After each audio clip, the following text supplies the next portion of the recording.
I think that companies that don't treat their lead gen partners properly are missing the boat as far as remembering who's feeding them. Because at the end of the day, I always want more. How can I continue to generate really high quality leads that, I got a lot of sales reps now with the amount of territory that we've taken over, and I got a lot of mouths to feed. So I always feel like you got a better chance of just being kind to people and being transparent and trying to make sure that they respect that and then they return the favor.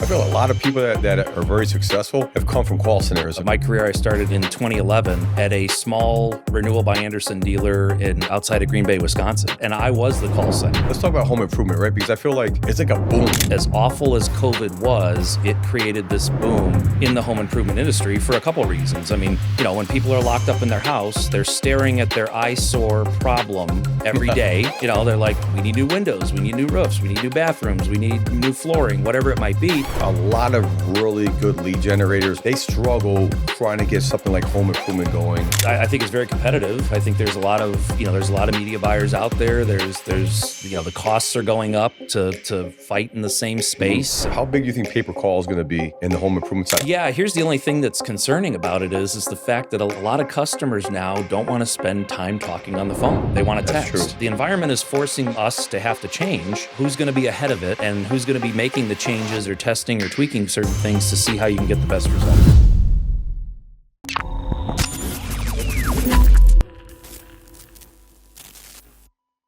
Get ready to level your shit up with the LFG show. We travel the globe to bring you heavy hitters from all walks of life. We've been talking some serious business, from the best digital marketers, government contracting experts, to top athletic and celebrity doctors. We've got it all covered. We're talking to guys who cash in for billions with a B. And the best thing is, we're just getting started. So hold on tight. We're about to crank it up a notch. Get ready for next level networking and masterminds within the LFG community. Scared money don't make no money or honey. Hit the subscribe button, drop a like, leave a comment, and let's fucking go.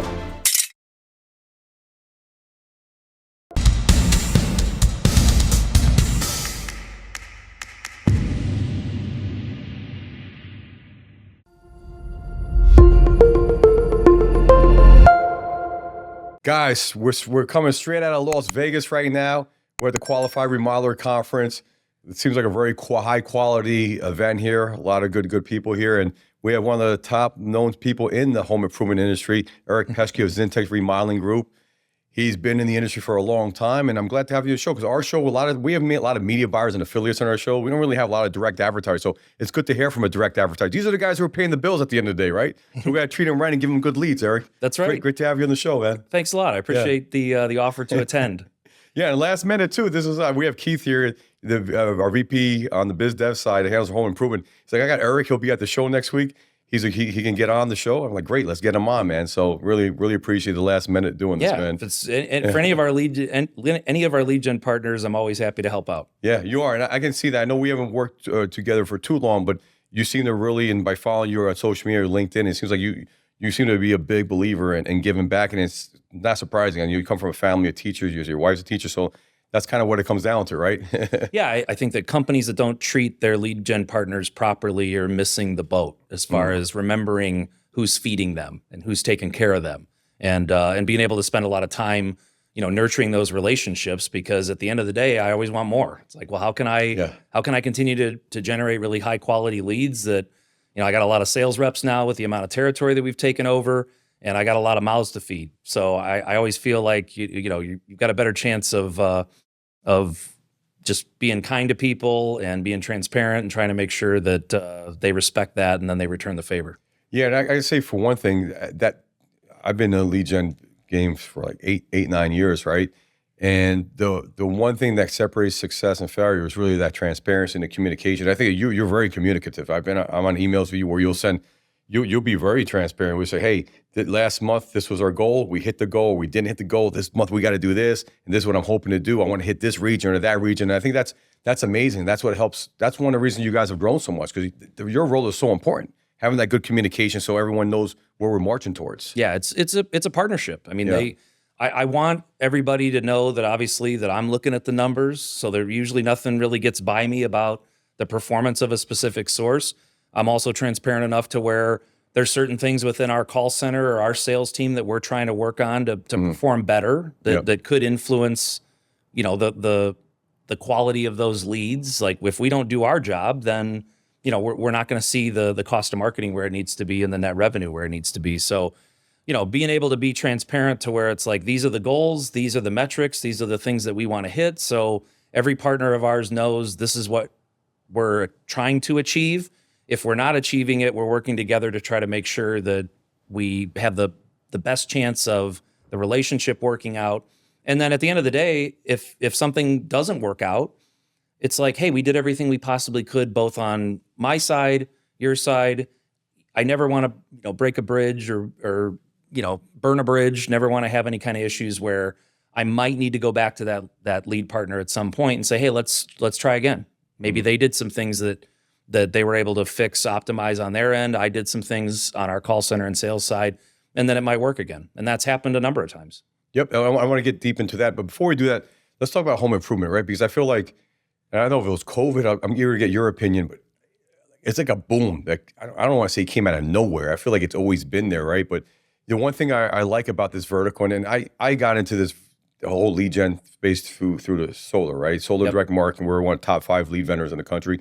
We tried to crack home improvement years ago, couldn't make it work. And then just earlier this year, we just hit some campaigns that just worked, man. And I'm like, I wish we were able to crack this earlier. But I think it's one of those things where it's not a matter if, it's a matter of when you got to replace your roof or you got to do your windows, you're going to do your bathroom, right? So it's just such an amazing vertical. I feel like it's a gift that keeps on giving, but that's why you have to run compliant and do the right thing. So why do you think we've seen this boom, man? You agree with it? Was it COVID? Like, what's attributing all of that? Yeah, there was a number of different factors. I actually did a power hour at LeadsCon back in March here in Vegas. And one of the things that I discussed was basically what's happened.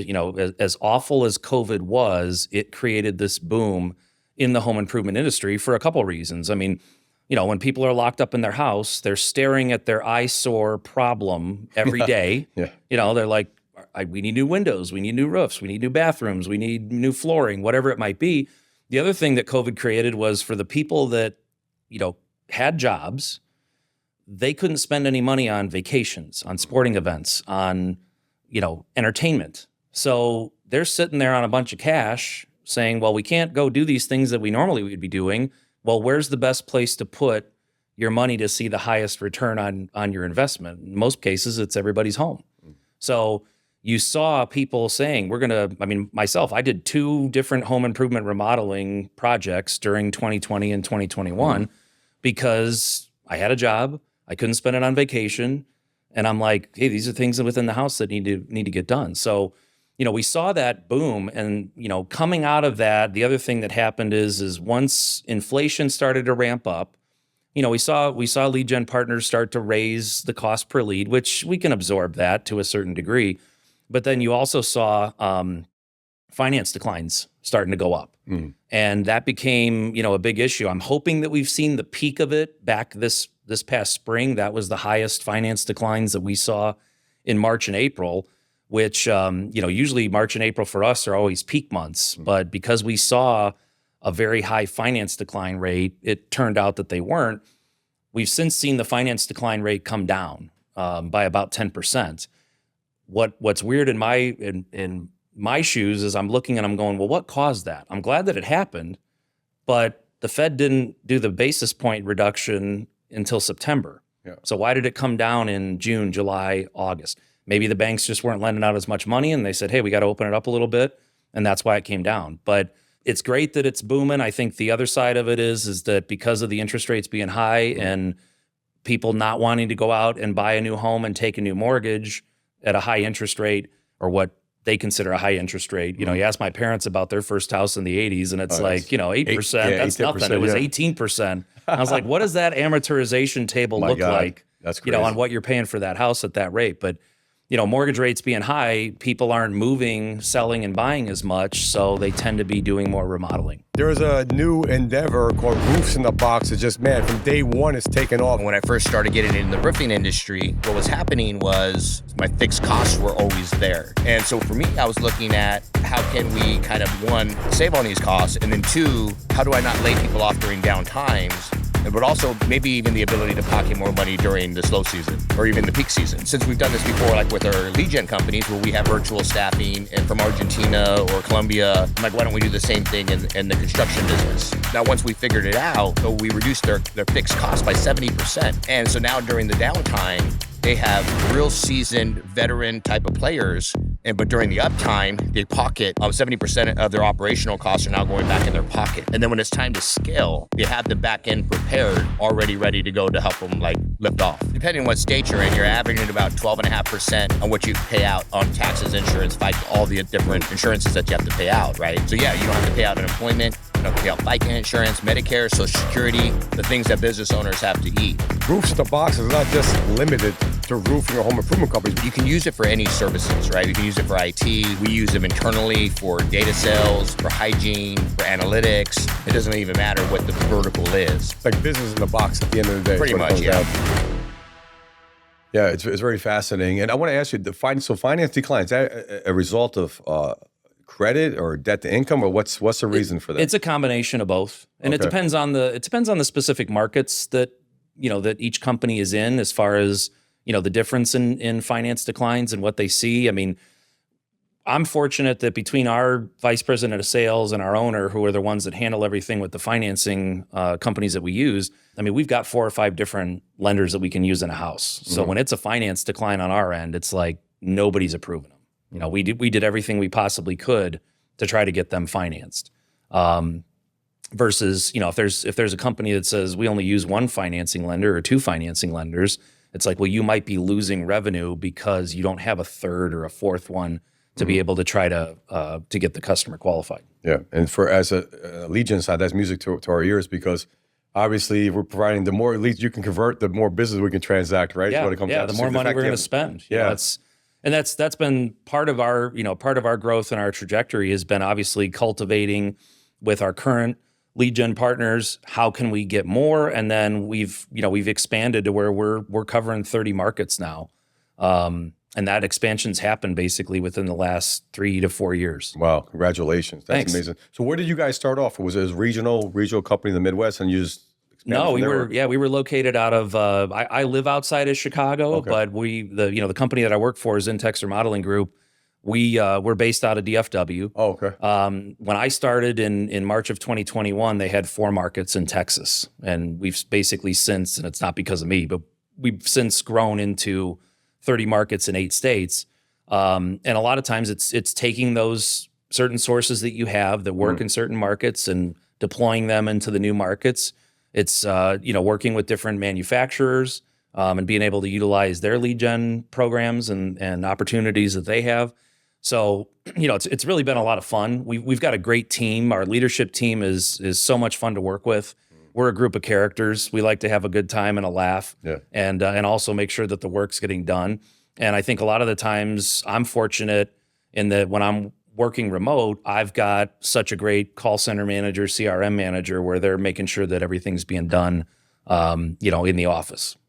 And you have a call center background, right? Before you got into, you were in the call center. And I want to say one thing.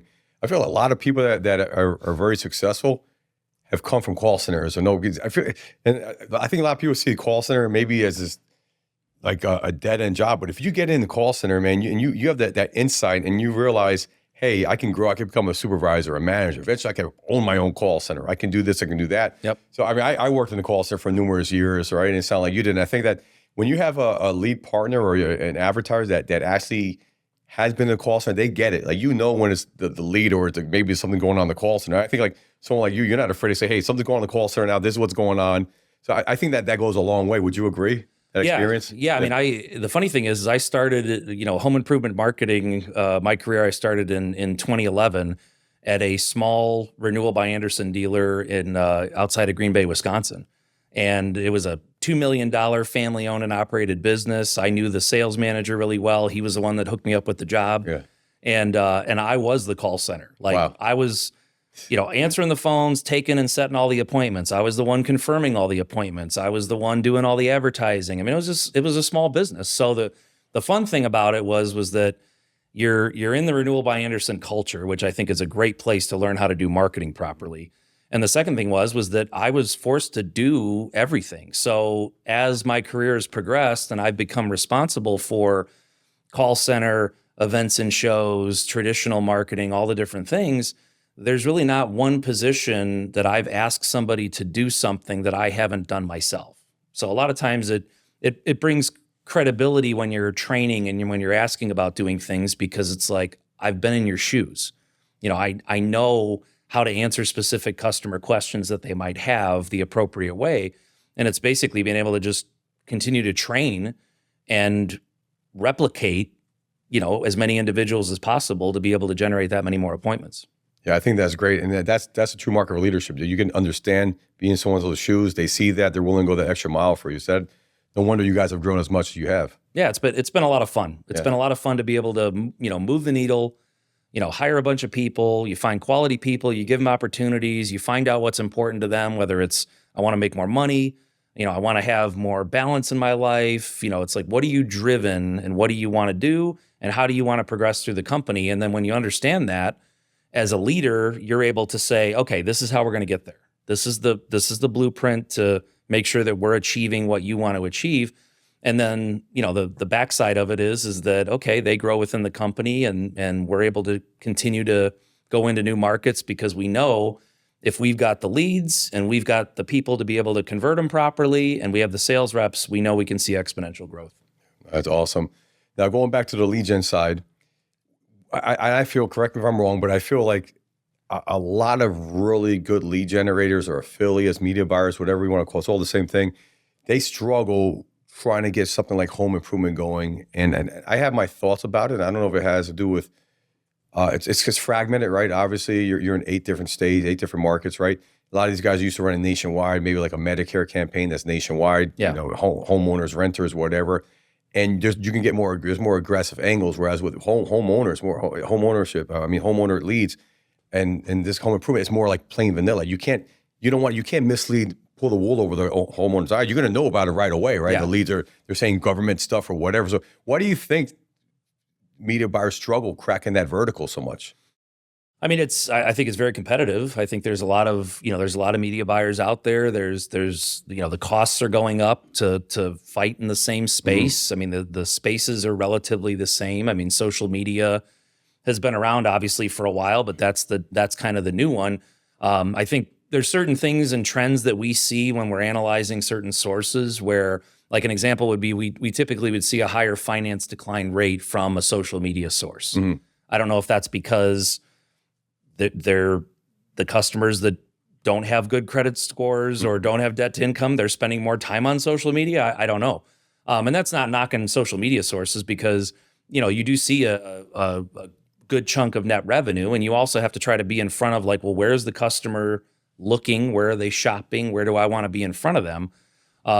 So I think there's a number of factors that really go into it being difficult to get in there, crack it, find the secret sauce.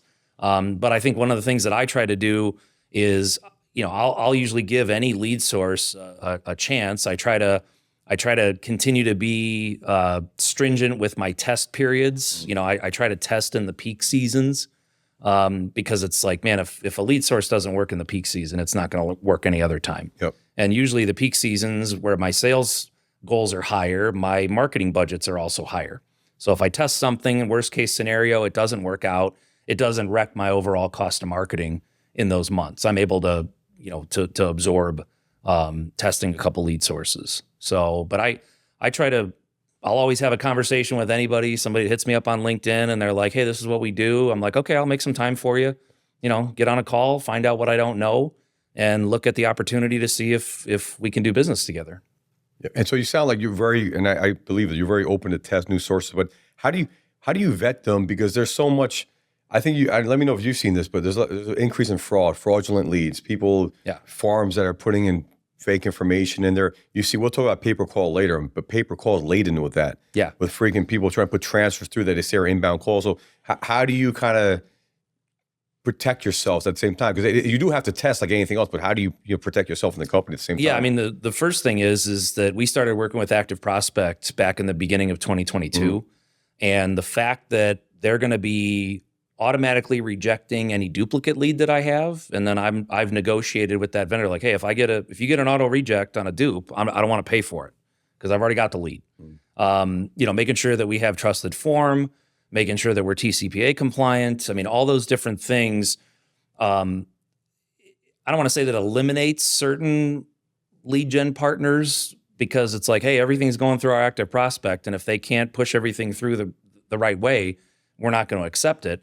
So I think that's forced a lot of lead gen partners to, get on board. And then obviously with the upcoming, TCPA change in January, I think there's going to be, everybody's kind of waiting to see like what's going to happen. What's this going to look like? How can we best prepare ourselves to, one, make sure that, we're covering our own butt, and obviously making sure that, that we're not the company that the government or anybody else might come down on.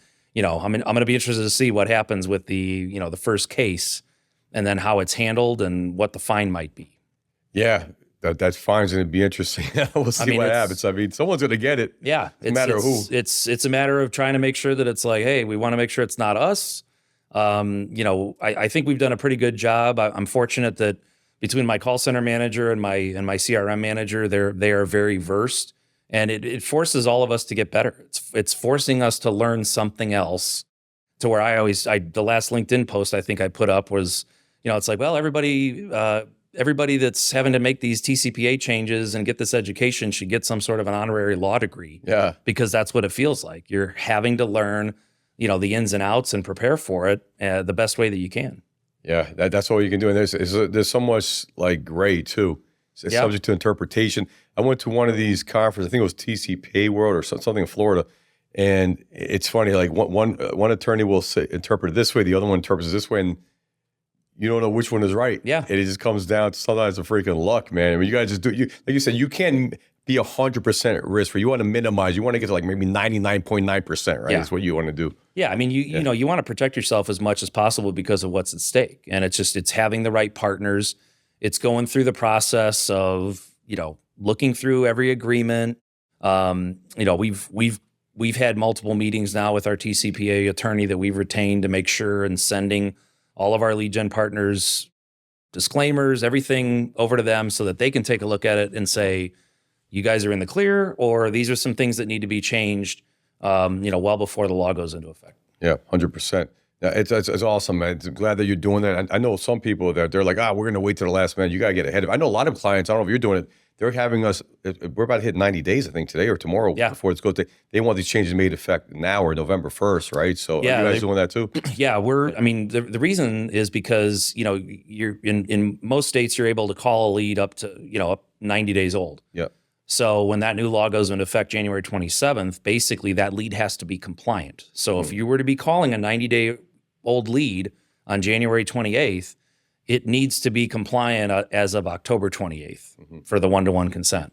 Yeah. So it's always trying to stay ahead of the game. I mean, I've always tried to be a person where it's like I'm looking 3 to 6 months down the road to try to say, okay, if this happens, I'm doing this. I've got plan B and C in place to try to make sure that I'm never caught with my pants around my ankles going, uh-oh, I don't know what we're going to do now. I never want to be in that position when it comes to any questions from our owner or our leadership team where they're like, hey, how could you not see that this was coming up? Yeah. I mean, can't predict COVID, but there's certain things that I can't control, but there's certain things that by thinking ahead and trying to be ahead of the curve or testing out new things that are coming out there, you want to be able to be first in line to take advantage of some of the new stuff. Yeah, you have to. It's what it comes down to, pivoting. We're always in a business where you're always constantly pivoting. There's always a new media channel. I mean, the news break came out. You're native. You got Google, there's YouTube. There's always something. TikTok. I mean, I'm not sure TikTok's the right audience, but the bottom line is that there's always something new. You always test and try something. And you got to be ahead of the curve. You're not.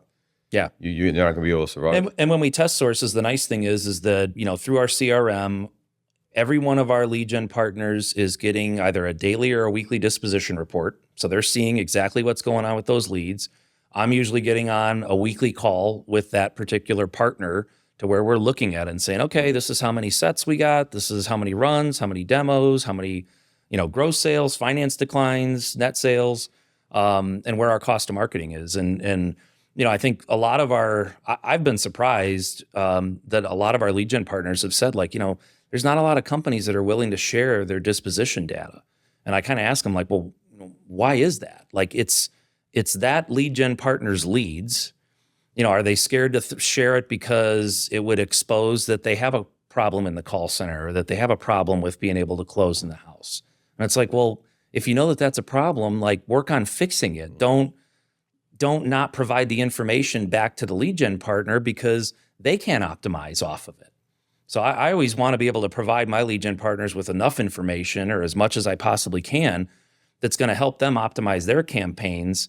And then I'm going to see the return on that coming back by better quality leads. Yeah, that's music to any lead generator's ears. I mean, to kind of just have that transparency. I can tell you with us, when we get the disposition reports, which is probably 30-40% of the time, I wish it was double that, right? But when we get it, there's a 90% chance that's going to work. Yeah. The campaign will work, that we can scale the campaign because we can optimize. We might know, especially in home improvement, it's so fragmented. We might be, our cost of marketing might be slightly above where it needs to be, but we might have a state. I'll give you an example. Louisiana was one where gross sales were great, but it was only 20% of people were actually netting, right? Yeah. So we're like, hey, it's not, and it's like you throw out the baby with the bathwater. We just got to turn off Louisiana, maybe another state, turn them off, then boom, we're exactly where we need to be. Yeah. So I think it's huge that you do that, and you gotta have someone on the lead gen side. We need to have someone on our side watching that stuff, communicating, and don't just. You send out a report. I bet it happens a lot of times. You send it out and they don't look at it, right? So well, usually when that happens, I mean, after a certain amount of time, and it's pretty short, it's like, hey, are you looking at this data that I'm sending? Because the results of your leads haven't changed, and our call center and the sales team are basically, those haven't changed. So what's going on to where we can move the needle? One of the other things that I like to provide, and I talked about this at LeadsCon in March, is I go through and I run a net revenue by zip code report for each of our markets. And it, in the markets that that are the oldest, I go back to September of 2022 through the end of the current month. So I'm looking at the data. The reason I picked September of 2022 is because that's when the finance declines really started to ramp up. So I'm looking at that length of data, and I'm being able to see, well, which zip codes are performing the best when it comes to net revenue in each of our markets. And then I share that information to all of our lead gen partners, because I want them to see, if these are the zip codes that work best, I want more leads there. Right. Figure out a way on your end to try to make sure that I'm getting more leads there. On the flip side, if I pull the net revenue by zip code report and it will show in certain zip codes you bought this many leads, there's this much in finance decline, there's only this much in net revenue, I have to then look and go, do I want to still buy leads in that zip code? And one of the speakers today at Qualified Remodeler Top 500 this morning, they were saying, this is how we're optimizing within, our own system, is looking at it and saying, why do you want to continue to buy a lead in that zip code if you're getting this same result and that's not the result you want? So it's a way to be able to kind of force lead gen vendors where if I say, hey, look, remove these zip codes in these particular markets, after a certain amount of time, I can tell, do I want to still try to take leads there? I love it. I always say success leaves clues, so does failure. I mean, at the end of the day, the disposition report is showing you where you're successful, press the gas there, where you're failing, all right, figure that out, stop it, and stop the bleeding, right? It's not rocket science. I always joke with a lot of people that have worked with me where I said, I sense sometimes that I am viewed as having a pessimistic attitude towards stuff. And I said, one, I'm very sarcastic. I like to joke and mess with people and have fun. But two, I said, I'm always looking for the problems. When lead sources and stuff's going well, it's like, yeah, just give me more of that. I'm always trying to look through my reports and going, okay, what's going on here? What's going on there? What can we influence on our end to potentially change the results? And I'm always the first to point the finger at us, saying, we got to get better at this. Whereas I think a lot of companies, they tend to turn around and point the finger at the lead gen vendor and say, hey, your leads just stink. And they're not doing the internal look and going, okay, how can we qualify these better? How can we make sure that we're able to sell these better? So, usually if we end up having to part ways with a lead gen, partner at some point, it's a matter of looking them in the face and kind of the same way that you would with an employee and saying, look, we've done everything we possibly can to make this successful, and it just hasn't. Let's take a pause, and then let's talk in 3 to 6 months and see where we're at, and maybe we can relaunch it again. Yeah, that's the way it should be, and I love that you say it that way because it's exactly that's what happened with us too. We started off. I think we were up and down. We had to pause. We came back, and now it's working. Yeah, to a great yeah. rate. I mean, it's happened with us too. It's and that's the thing is the home improvement space. It's like everybody knows everybody, and it's like I want to be the guy that's known where it's like, hey, this guy will try it. This guy will try it. He knows that he's got to do some work and fix some things within his own operation to make sure that it's working properly. But it's that has helped me been able to scale up our lead gen partners a lot in the last couple of years, because it's like, okay, now you got 30 markets to try to make sure that the sales reps are being fed enough appointments. And it's been tough. There's been some markets that it has been a challenge. And that's something that we're looking at for a game plan of, 2025 is all of the different things that we potentially could turn back on, spend some more money, make sure that we're taking care of our sales reps in the markets. Yep. It's great stuff. And I love how granular you get talking about net revenue per market. You go back historically. That's the stuff that helps move the needle. And I was going to ask you, you spoke at a show. There are a lot of, I think, Fortune 500 companies at the top with key metrics that matter. Yeah. And I know some people watching this are already doing home improvement. They're generating leads in home improvement. Probably some newbies that aren't, or maybe they're having success in another vertical. They want to try home improvement. What are the key KPIs or key metrics? And what did you talk about on stage so that everyone understands it? I think one of the first things that I talked about was asking the crowd, what's more important, your cost per lead or your cost of marketing percentage? And I think that comes partially from working for a very small family-owned operation when I first started, where they were always, I want that cost per lead to be as low as possible. You got to beat up these vendors and try to get it low. Well, what ends up happening is you end up buying a lot of really low-cost leads, but they don't turn into run appointments, demos, net sales. So in my mind is that the cost of marketing percentage is the most important metric, to where I don't mind. I mean, obviously I don't want to pay too much for a lead, if I can pay less, but I don't mind paying more for leads when I see that the call center and the sales team converts it into net revenue and the cost of marketing percentage is in line. That's the way that you're able to scale that.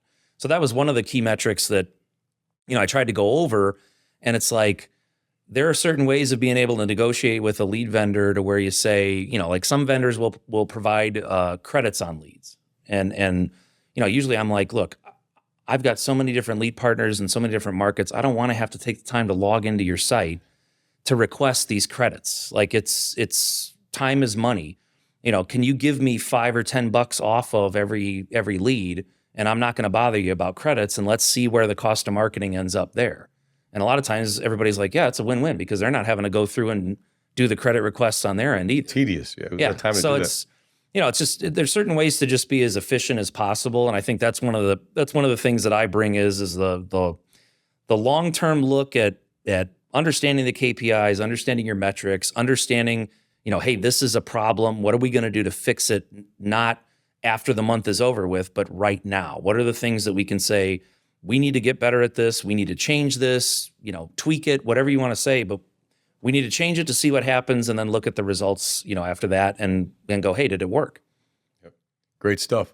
That is music to everyone's ears. I love all the stuff you're saying. A lot of media buyers, affiliates, lead gen companies, this is what you want to hear at the end of the day, right? I think you touch upon something. There's so many companies that they'll want to do. They'll hit you and can we get these 20, 50, whatever it is, number of returns? Like, why didn't the deal that we didn't discuss this stuff? And obviously you want to keep long-term business, but when you find a company lives and dies for every single lead, it's not the right fit. Yeah. You got to know your value, and a company like yours, how much you're willing to spend to get the actual results you need to get. It's either going to happen or not. If it doesn't, then, you talk, you try to figure out. If not, you just part ways, move on, man. Yeah. Well, and the nice thing is that hopefully the people that have worked with me, they see he's fair, he's transparent, hopefully a good guy, fun to be on the phone with, to talk about certain things. He's not just beating us up over everything. And there's something in it for that lead gen vendor, where they're like, hey, we want to have a partnership with him. We know that they're doing the right things on their end to try to make it successful. We know they pay their bills on time. Yeah, huge. They're not asking for, how much, can I get, 90 days? It's like, no, you're not going to get 90 days. Like, it just doesn't happen that way. But that has allowed me to be able to network within the lead gen space, to where I've had a number of people reach out to me on LinkedIn and say, hey, we do this. Can we possibly, get this program up and running with you? And there's some that I vet out, and it's just like, hey, this isn't something that I'm interested in doing. I don't see the metrics working, or, whatever the reason may be. But I'm also willing, like I've had a couple different, I'm curious to see how it's going to happen with the TCPA stuff, but I've been able to negotiate some rev shares with certain lead gen partners. And it's like, hey, we want to make sure you get paid. We want to make sure it's a win for us. It's a win for you. It's truly a partnership. Everybody has skin in the game. But at the end of the day, it feels like with the TCPA stuff coming up that certain lead gen vendors are switching to inbound calls or switching to transfers versus form fills. So what I'm trying to look at going forward is well, we might not have to make as many outbound dials as we used to because of the type of lead coming in. But on the flip side, I have to make sure I have enough call center reps and agents and capacity-wise to be able to handle more inbound, more transfers. So I think that's going to be one of the challenges for this upcoming year is being able to make sure that the leads that come in, they're being worked properly. We've got as many people as we possibly need, and then we have to scale up the sales reps too. Yeah, 100%. It's such a balancing act. It's like every action has a reaction, right? So yeah, you pump more leads, you're going to have the reps, right? It's so crazy. It's playing whack-a-mole every day. It is, man. It's like, oh, okay, this one we got that problem solved, and the next thing you know, and that's knowing that there's going to be change, and that's where I think that sometimes on the marketing side, it's like marketing is change. You have to be able to adapt. You have to be able to change. If you're just going to try to stay in that, like this is the way we do it. You're gonna fall behind. I mean, you have to be able to adapt the new technology and things like that are coming out, the new laws that are coming out. It's who's going to adapt the best and be able to keep that trajectory of growth and the cost of marketing in line. Yep. And speaking of adapting, you kind of talked about this. Obviously, 1-to-1 consent, January 27th. We talked about this. But where do you? How big do you think pay-per call is going to be in the home improvement side? I don't know, I could be wrong, but I feel like a lot of people haven't cracked pay-per call. We're doing a little bit of it. I mean, obviously campaigns like debt, credit card debt, nationwide, ACA insurance nationwide. So again, it's hard with home improvement because the fragmentation, but have you had success with it? Do you think that's going to really blow up? Yeah, here's the only thing that's concerning about it is the fact that a lot of customers now don't want to spend time talking on the phone. They want to text. That's true. Yeah. So it's like you can go and switch from a form fill lead that we would outbound to try to get them on the phone to an inbound call or a warm transfer if you're able to keep the customer on the phone that long. But it's interesting to where it's like they would prefer to be able to text. So now you're looking into making sure that you have automated systems to be able to communicate with customers the way they want to be communicated. And that is a change. We look at it and go, we're used to calling and talking to customers and making sure that, you got 60, 90 minutes set aside for the appointment. Yep. All homeowners are going to be there. And now we're starting to dabble into, okay, we need to be doing that via text because they won't want to get on the phone. The actual sale or the appointment setting or both? No, the appointment setting and confirming portion of it. I think it's getting more and more difficult to get customers on the phone to where they're just like, hey, look, I got 2 minutes, hurry up. Yeah. That's the way it is. So, and a lot of people want to text. It's a lot easier to be able to send a text message back. Wow. So you're having to, the environment is forcing us to have to change who's going to be ahead of it and who's going to be making the changes or testing or tweaking certain things to see how you can get the best result. That was great. LFG show, baby, ideas. My brain was, give me light bulbs. We have a call center, right? We gotta have our call center doing more texting. We could become like a BPO or like some outsourced center for just texting campaigns. I mean, and just like doing customer service. I was at a solar company that built a call center back in 2017. They put one guy on that he was just messaging people all day long. They were ahead of the curve. This was 2017, Momentum Solar, by the way. But the point is that I remember thinking that, and I don't think a lot of other companies have evolved since then. I still think a lot of people that were that old school, and so am I. Yeah. I've been doing this forever, but you're right. I mean, you got to have that army doing that. Well, and this is where a lot of the AI technology comes in to where, I'm sitting there with a home improvement, marketing mind going, okay, how's AI going to help us get into more homes? And it's like, well, it's basically the ability to have a system in place to say, we're going to text these customers, they're going to text back, and AI is going to talk to them and either be working them towards an appointment or working them away from one, depending on how they answer certain questions. So that's exciting to be able to look at capacity to where it's like, okay, the machine, the computer is going to be kind of running some of this stuff, And if we get to a point, I don't know, 10 years, 15 years, whatever it might be, where a lot of it might not be done over the phone anymore. Yeah, I believe that. It's funny, we were at the Chandelier Bar yesterday, and I guess there's a food conference going on. I'm not even sure. We talked to this guy. He goes like, he does all the headsets for like Wendy's and Burger King and all this stuff. These companies have been around for 50 years. But I don't know how we started talking about AI, but they're looking to see if they can replace those people like the Starbucks person when you drive through with machines. And they're actually using call centers now and like Philippines to actually do the ordering for you. Yeah. So it's just, I mean, it's not a matter if, it's a matter of when this is going to happen. It might be a year from now, 5 years, 10 years from now, but you got to adapt. Yeah, I mean, we try to always be on. It's like, how can we be on the cutting edge of whatever it is that's coming out? And I think one of the ways is through a lot of our lead gen partners and our tech stack. It's like, okay, we'll test it. As long as it's compliant, we'll test it and we'll provide you the results and the transparency. And I think that's where a lot of companies, and partners, they start coming to me saying, hey, we know you're willing to test it. We know you track your metrics. We're going to get good data on this. So how can we work together? And if there's an opportunity, I'm always willing to have that conversation. I love it. Yeah, that's how you got to be on the cutting edge. You got to try the new things. And the companies that do, obviously not going to win every time, but over the long term, you come out ahead. Yeah, that's the evolution. That ties into my next question I was going to ask you is, what is the future of, I guess it's all tied together. What's the future of home improvement? I mean, is it the automation?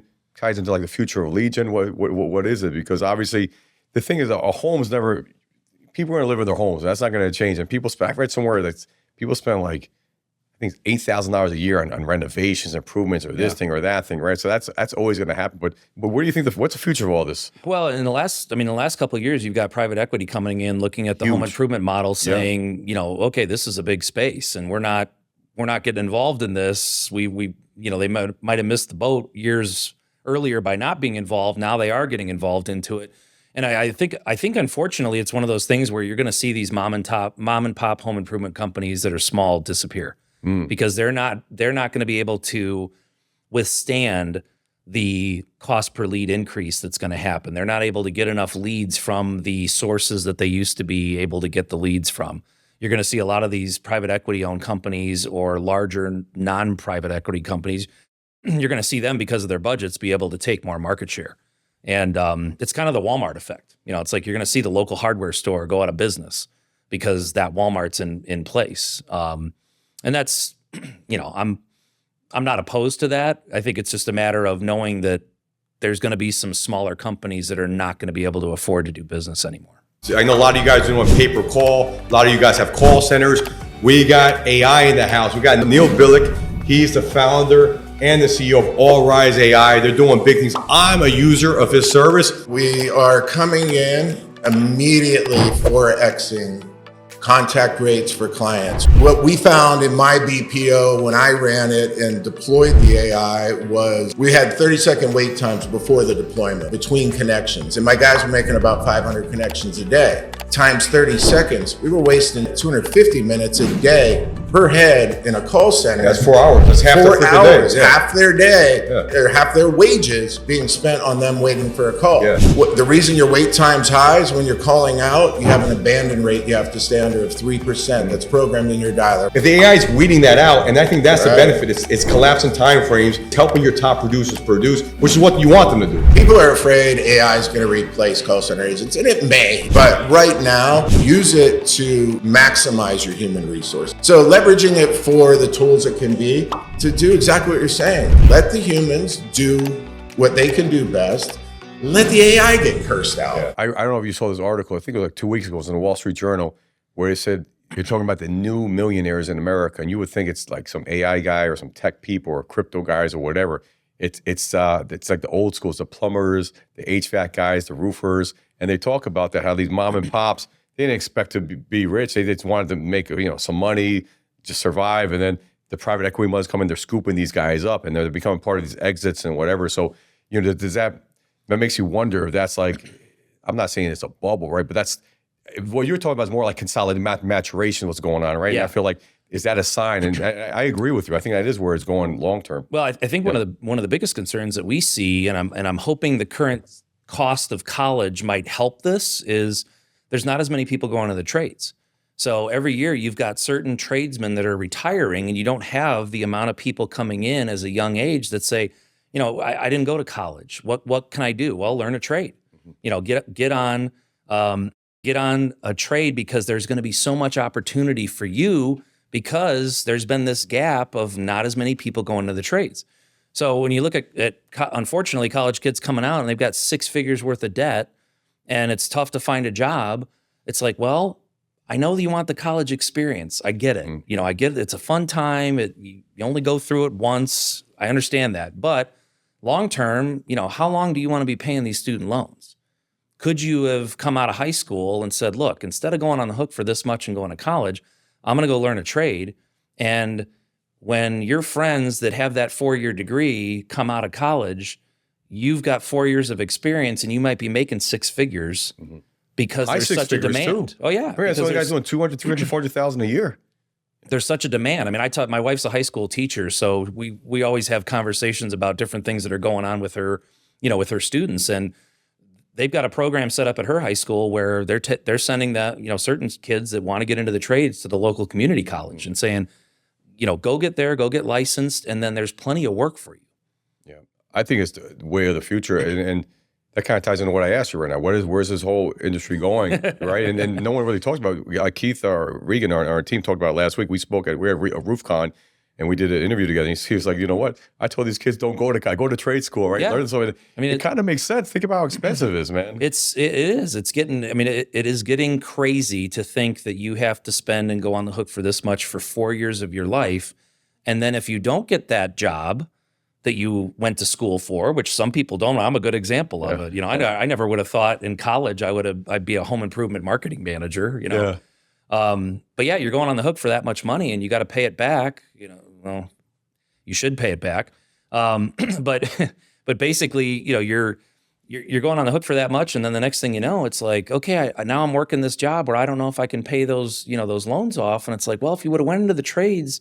You might not have had that 4 years in college, but you've got the ability to learn how to do something with your hands that, you will always have a job.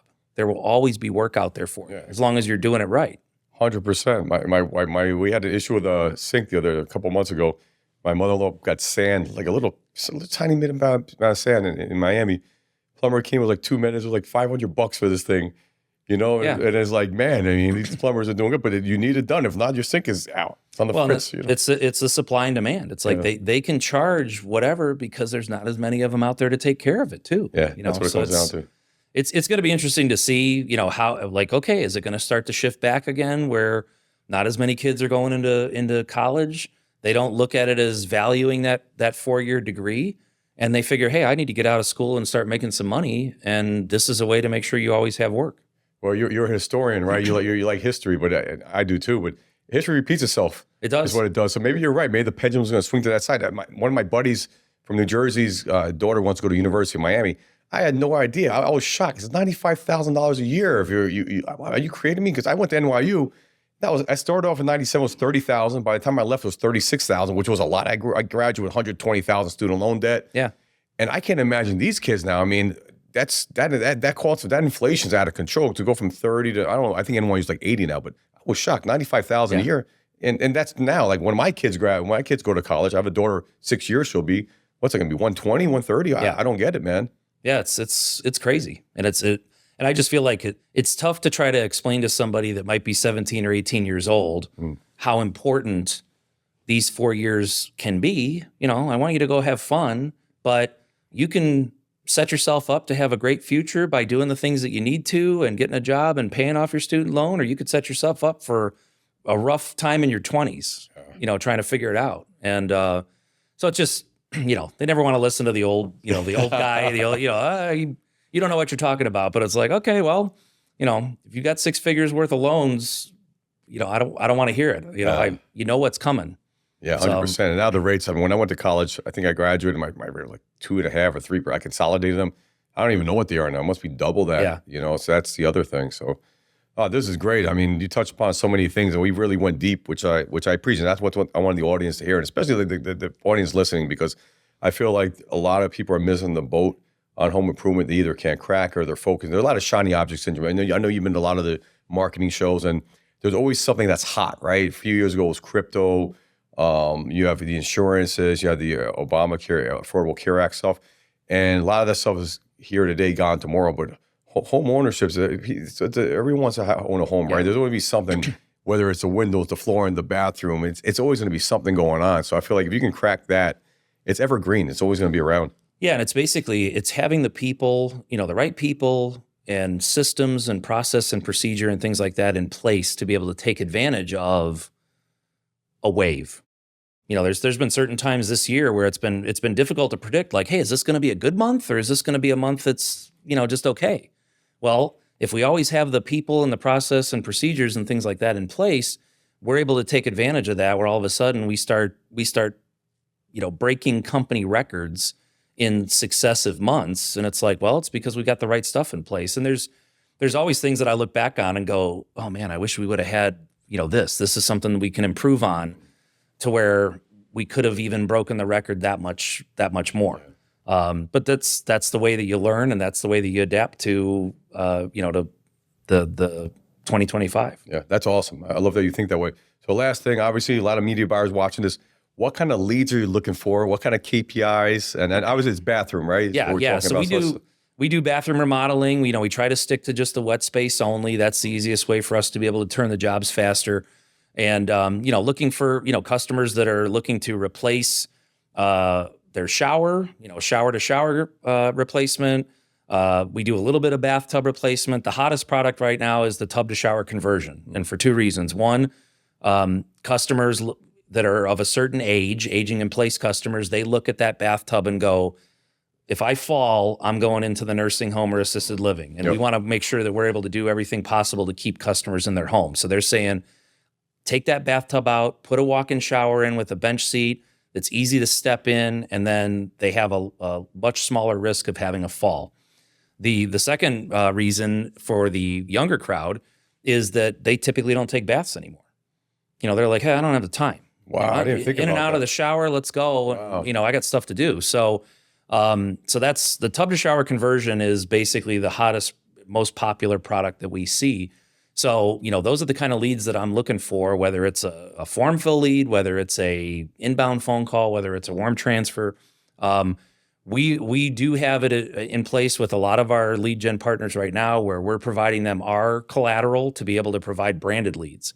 So and we see those perform better than the non-branded leads. And obviously with the one-to-one consent TCPA, we're already kind of ahead of that, working with a number of partners that have been providing us with those one-to-one consent leads, for the entire maybe last year and a half or so. So yeah, we try to work with partners where we're providing them like, here's our logo, here's all our beauty shots, here's our time-lapse videos, here's any of the other raw footage from videos that we've done from installations, to try to allow that lead gen partner to build a landing page or build a website that generates higher quality converted leads.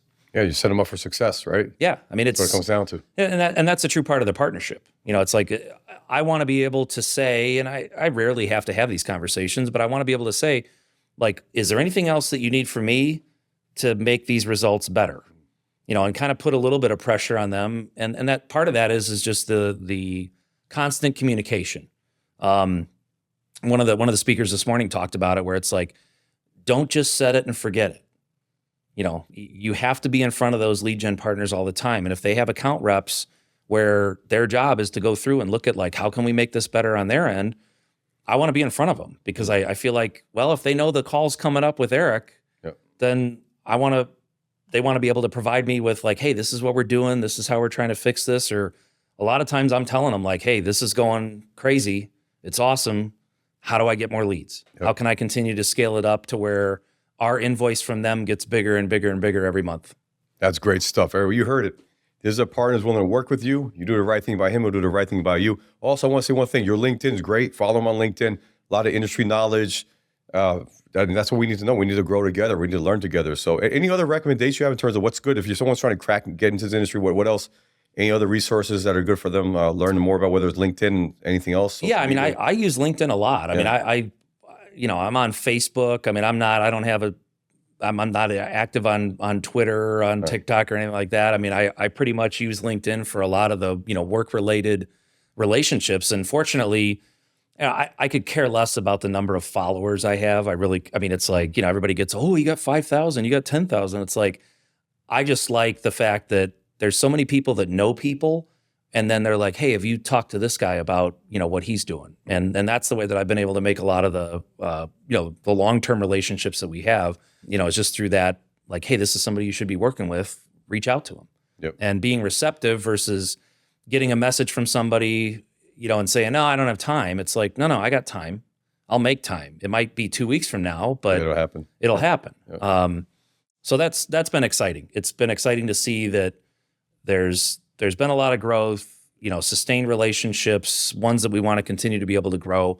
And it's just about being a good partner. And people, I always look at it's like, I always look forward to the calls where the people want to work with me, and you hope that if you treat them the right way, that it's reciprocal and they feel the same way. Beautiful. Great way to end this phenomenal interview. I love having you on the show. We went way further than I thought we would go here. So well, it's really I can talk. I love it. Might have to do a part 2 here, but you'll be seeing more Eric on the show, I'm sure. Follow him on LinkedIn. Guys, if you like what you heard here, make sure you subscribe, you follow. We got a lot more heavy hitters coming on deck here, and you'll see more advertisers like Eric that are doing the right thing, creating movement. So great having you on the show, man. Looking Thanks forward for to the doing more invite. stuff. Really appreciate it. It was Good fun. Stuff. All right, let's fucking go.